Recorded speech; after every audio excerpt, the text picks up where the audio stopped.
हमारे ज़िंदगी के एक बेहद खूबसूरत सफ़र की शुरुआत हरिद्वार से हुई।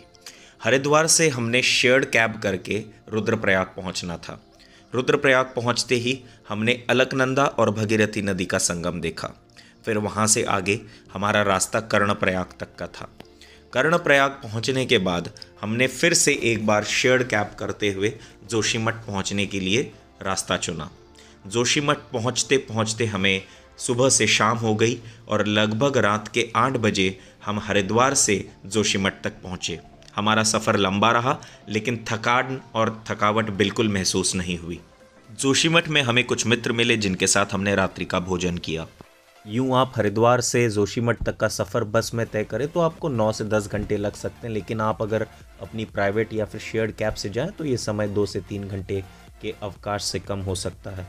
जैसे ही हम जोशीमठ पहुँचे, अगला दिन रविवार का था और फॉरेस्ट की परमिशन हमें मिल नहीं पाई, तो इसलिए हमने तय किया कि हम ज्योतिर्मठ जाएंगे, जो हिंदू धर्म संस्कृति के अनुसार बहुत ही महत्वपूर्ण है, क्योंकि आदि शंकराचार्य यहाँ पे 6वीं और 7वीं शताब्दी में आकर उन्होंने हिंदू धर्म के पुनरुत्थान का काम किया था। और ये है वो कल्प वृक्ष जहाँ पर उन्होंने तपस्या की थी और माना जाता है कि ये 1500 से 2000 साल पुराना है।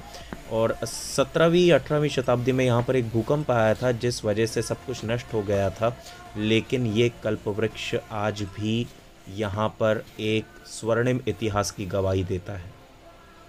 हमारे पास रविवार का दिन था तो हमने जोशीमठ से कल्पेश्वर महादेव जाने का निर्णय लिया।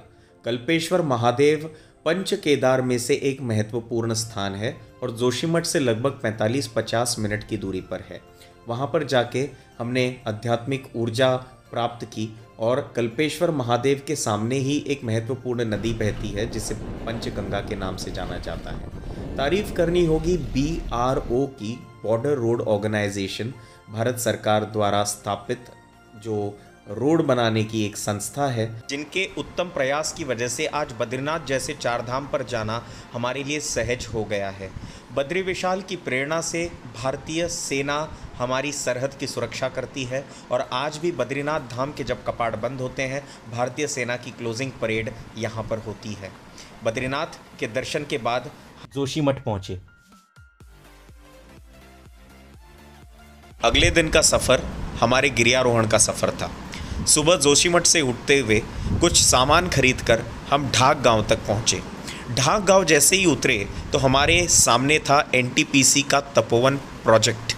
यही तपोवन प्रोजेक्ट जहां पर ग्लेशियर फटने की वजह से जान माल का भारी नुकसान हुआ था, वो चित्र और उस विध्वंसक दृश्य की यादें हमारे आंखों के सामने ताज़ा हो गई और मन ही मन हमने उन सभी लोगों को भावभीनी श्रद्धांजलि अर्पित की जिन्होंने एक योद्धा की तरह अपने प्राण की आहुति दी। ढाक से हमें आगे बढ़ना था तुगासी की तरफ, जहां पर करीब आधा घंटा और लगना था और वहां पर हमारा इंतज़ार कर रहे थे हमारे गाइड सुनील सिंह साहब और किचन स्टाफ नेगी भाई साहब।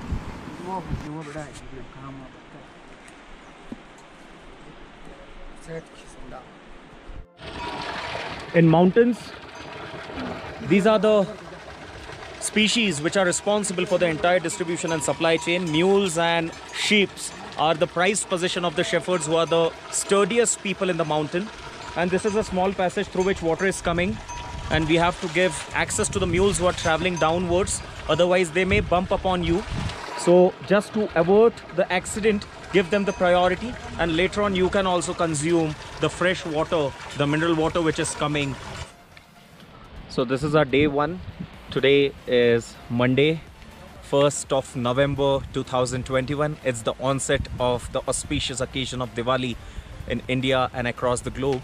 And we all started our journey from that village, Tugasi, and so far we have ascended this height, and it's quite an altitude.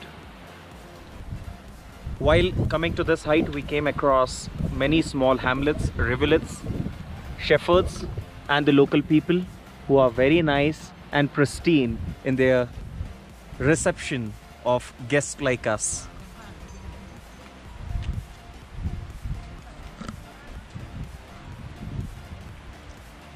So our target today is to travel from Tugasi village, which we covered from Dhak village.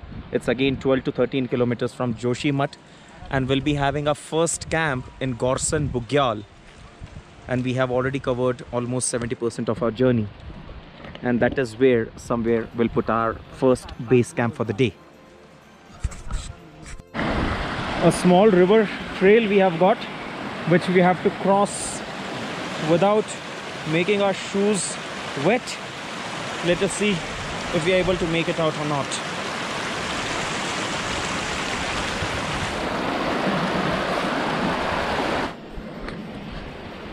So finally we have decided on a location for our base camp, and we have a peak in front of us, and there is a small cave, and this is our location for the base camp.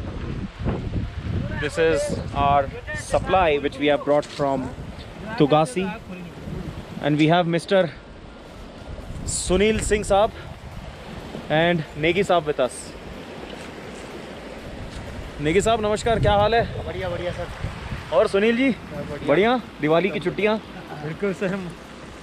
So finally, after walking for around 3 hours, we are here at our base camp, which is known as Guling Top. And from this Guling Top, we have decided to go on for Khulara Pass tomorrow. However, I would suggest you that this route from Tapovan to Guling Top, if you're taking it's very steep and it's quite difficult amongst all the routes which take you all the way up to the Guling Top. So just do your research properly before coming here. This is the climb or ascent which I would suggest to the people who have done moderate and advanced treks in their life. लगभग शाम के 4:30 बज चुके हैं और हम हैं गुलिंग top पर, जो कि हमारा पहला बेस कैंप है, और सामने से खूबसूरत झरना बहता हुआ। हम अभी फ़िलहाल अपने स्लीपिंग बैग में हैं। बाहर मौसम के थोड़े से बिगड़े आसार हैं, बारिश की संभावना है, और बारिश होती भी है तो हमारे लिए फ़ायदेमंद होगा, क्योंकि ऊपर हमें टॉप पर स्नोफॉल देखने के चांसेस बनते हैं। और जैसे कि मैं कह रहा था, देखिए बारिश तो हो ही रही है और कुछ स्नो फ्लेक्स भी आपको दिखेंगे। यदि ये बारिश रात में इसी प्रकार से होती रही तो बहुत ही भारी संभावना है कि कल ये जो आपको सारी हरियाली दिख रही है पूर्ण रूप से बर्फाच्छिद होगी और हमें एक नए अनुभव की अनुभूति होगी। लगभग शाम के 6:30 बज चुके हैं और हमारे सामने है हिमालय के महानतम पर्वत श्रृंखलाओं में से एक, जिसका अनन्य साधारण महत्व है, रामायणकालीन द्रोणागिरी पर्वत। लगभग 3 घंटे के अवकाश के बाद बादल हट चुके हैं और हमारे सामने है विहंगम द्रोणागिरी पर्वत का दृश्य।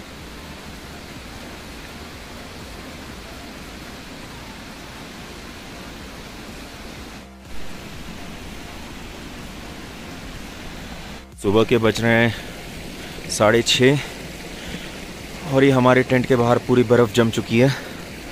रात बहुत मुश्किल थी, -3 डिग्री सेल्सियस तापमान था और हमारे दिमाग का पूरा बर्फ़ जम चुका है। अभी हमारे गाइड साहब ने फायरवुड जलाया तो परिस्थिति और हालात थोड़े से बेहतर होंगे। और हमारे सामने है विहंगम नज़ारा साक्षात द्रोणागिरी पर्वत का। नमस्कार, सुप्रभात। हम हैं गुलिंग टॉप पर, जहां पर वातावरण लगभग 0 से 5 डिग्री सेल्सियस के बीच में है, और हमारे गाइड साहब सुनील जी और नेगी जी ने हमें एक बहुत ही रोचक इतिहास से अवगत कराया। हमारे पीछे जो शिखर है यह पौराणिक और ऐतिहासिक महत्व रखने वाला द्रोणागिरी शिखर है। इस द्रोणागिरी शिखर की कथा इस प्रकार से है कि जब प्रभु श्री राम और लक्ष्मण महाराज मूर्छित अवस्था में थे तो वैद्यराज सुषेण इन्होंने कहा था कि इनको बचाने का एकमात्र उपाय है कि आप हिमालय से द्रोणागिरी पर्वत से मृत संजीवनी, विशल्य करणी और संधानी इन बूटियों को उठाकर लाइए। तो रास्ता कुछ था नहीं, तो पवन पुत्र हनुमान ने यहाँ पर अपने आप को स्वयं सेवक के रूप में प्रस्तुत किया और रात भर उन्होंने श्रीलंका से लेकर हिमालय तक का सफर करके इसी द्रोणागिरी शिखर से, जब उनमें एक संभ्रम निर्माण हुआ, क्योंकि यहाँ पर हिमालय में सब जड़ी बूटियाँ एक प्रकार से दिखती हैं, तो पर्वत का एक हिस्सा ही उखाड़ कर वो ले गए, जिसके बाद प्रभु श्री राम और लक्ष्मण जी स्वस्थ हो गए।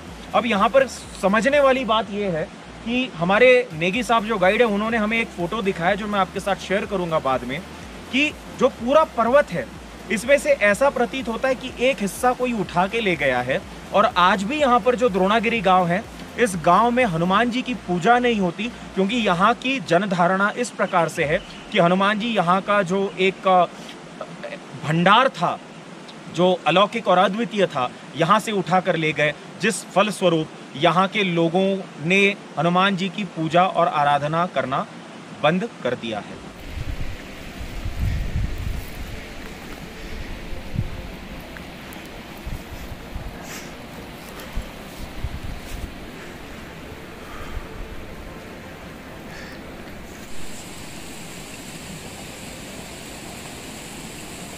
घास पर बर्फ जम चुकी है। यह है बेस कैंप 1 गुलिंग टॉप।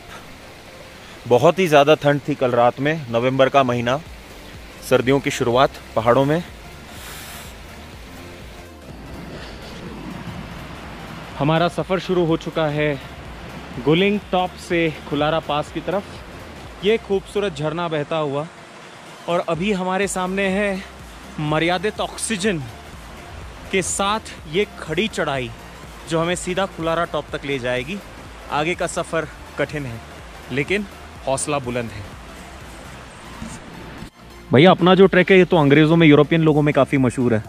एक रूपकुंड का ट्रैक है, वहाँ पर कुछ हड्डियाँ वगैरह पड़ी थी, तो एक इंसान ने बताया वहाँ से लोग हड्डियाँ भी उठाकर लेकर आने लग गए। तो ऐसा कोई वाकया आपने देखा है? हाँ, कुछ लोग देखे मैंने, कहते हैं अपने कमरे में सजा के रखेंगे इसको। अच्छा जी, यादगार रहेगी। ये रूपकुंड का है जी। हाँ हाँ। हम रूपकुंड से ले आए, पर ये अच्छी बात नहीं है कि जो पहाड़ों में जो एक उसका वो है वैल्यू है, उसको खत्म कर रहे हैं ये लोग। ऐसे नहीं करने चाहिए। अंग्रेज भी उठा ले जाते हैं हड्डियाँ? अंग्रेज तो नहीं उठाते। अंग्रेज सिर्फ यहाँ पर से सर किसी का गाय गोई का सर उठाते हैं, वो दिखाने को ले आते हैं। अच्छा, खोपड़ा उठा के लेके आ जाते हैं। तो आपके साथ कोई अंग्रेज के साथ ऐसा वाकया हुआ? हाँ, क्या हुआ था? वो इतना बड़ा खोपड़ा लेकर किचन के अंदर आ गया। फिर आपने भगा दिया उसे? फिर मैंने उनको कहा यार इसको उधर रखो, इसके अंदर मत ले आओ। अच्छा जी। यहाँ पर हम खाना बना रहे हैं, अच्छी नहीं है।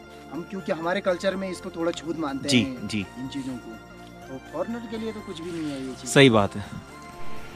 द्रोणागिरी शिखर के साथ ही लगकर है ये बरमल पीक और ये हाथी घोड़ा पीक।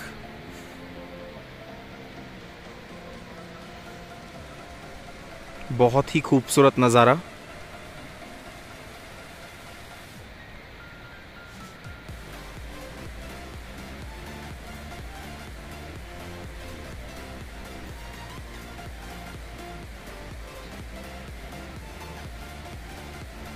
हमारे सामने हाथी घोड़ा पीक बहुत ही स्पष्ट रूप से दिखाई देती हुई,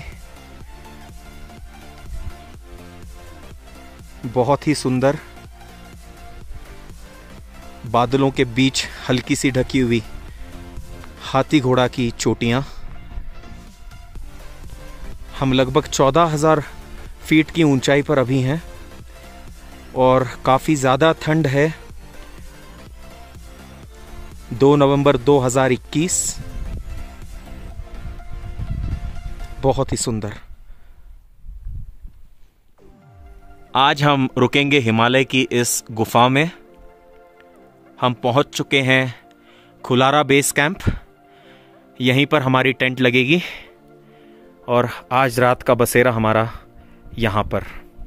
14,000 फीट की ऊंचाई पर आने पर अगर आपको नज़ारे कुछ इस तरीके के मिले तो वाह क्या बात।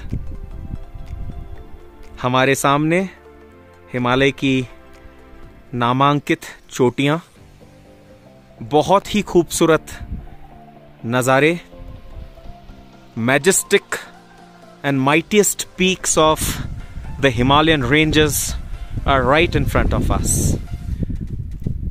Beautiful environment here. All the tiredness which you encountered in entire travel ascending to this height is nullified when you come and see this beautiful panoramic view in front of you. 5 घंटे के सफ़र के बाद हमें लग चुकी है भूख और हमारे नेगी भाई साहब हमारे लिए बना रहे हैं खाना। ये हमारे दोनों टेंट लग चुके हैं और खाने में आज स्पेशल है क्योंकि मेहनत काफ़ी ज़्यादा हुई है। सुनील जी, भूख लगी है? तो खाना बन रहा हमारे लिए बंगाली स्पेशल खिचड़ी और बेगुन भाजा। दादा की बोलबो? भला बोलबो। ये देखिए गुफा के नीचे हमारा खाना बनता हुआ। लगभग 5 घंटे का सफ़र तय करने के बाद हम पहुंचे हैं गुलिंग से खुलारा टॉप पर। और विशेष बात यह है कि ये जो चढ़ाई है ये खड़ी चढ़ाई है। 5 घंटे का सफ़र हमें लगा और हम अभी अपने टेंट में हैं। हमारा खाना हो चुका है और टेंट के बाहर बहुत ही सुंदर दृश्य है, आइए देखते हैं।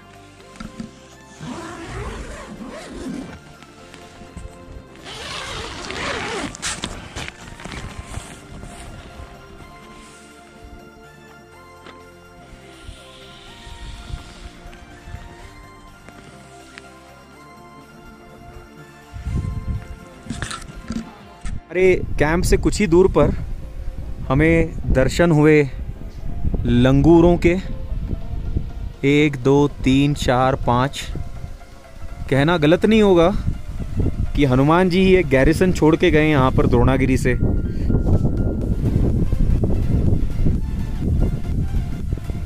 देखिए द्रोणागिरी पर्वत का दृश्य और लंगूरों की तादाद यहाँ पर बढ़ती हुई। लेकिन एक बात है, जैसे कि हमें नेगी साहब ने बताया कि ये जंगली लंगूर हैं, इंसानों से डरते हैं, तो इंसानों से दूरी बनाना पसंद करते हैं। हमारी दाल खिचड़ी और बेगुन भाजा तैयार है।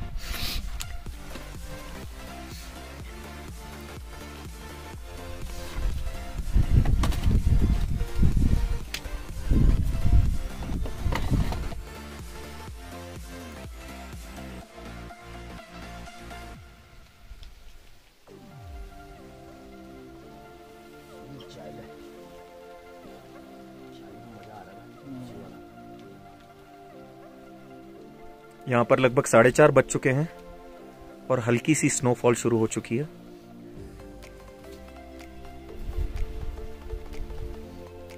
ऊपरी इलाके में थोड़ी सी बर्फ भी जम गई है।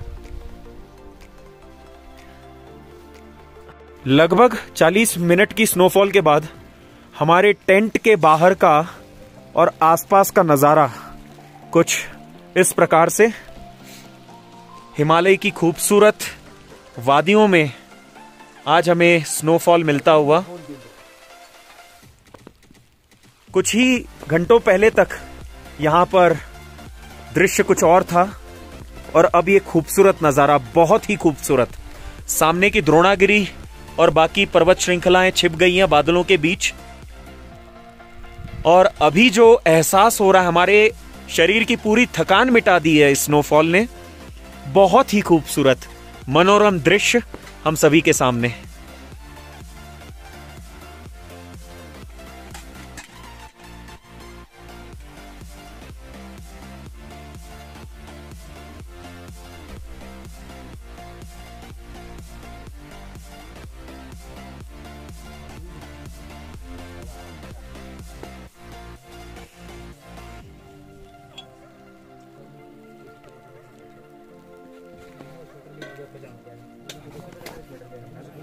लगभग आधे घंटे से यहाँ पर भारी स्नोफॉल हो रखी है।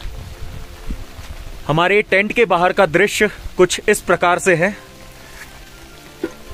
आधे घंटे से स्नोफॉल होती हुई और 1-आध घंटा चलने के आसार।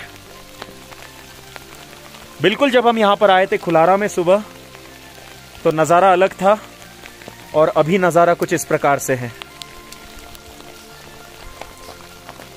अगर 2-3 घंटे ऐसे ही स्नोफॉल होती रही तो हमारा टेंट इग्लू बन जाएगा, इसकी पूर्ण संभावना बनी है।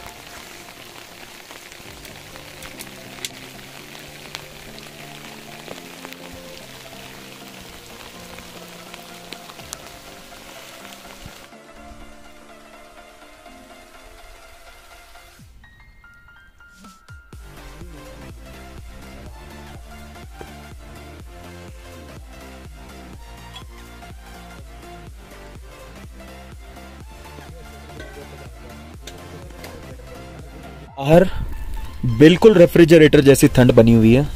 तो हमारे सुनील भाई और नेगी साहब ने अग्नि देवता की सहायता ली है और एक बॉन फायर सा बन गया जो कि हमें इस ऊंचाई पर बहुत राहत दे रहा है।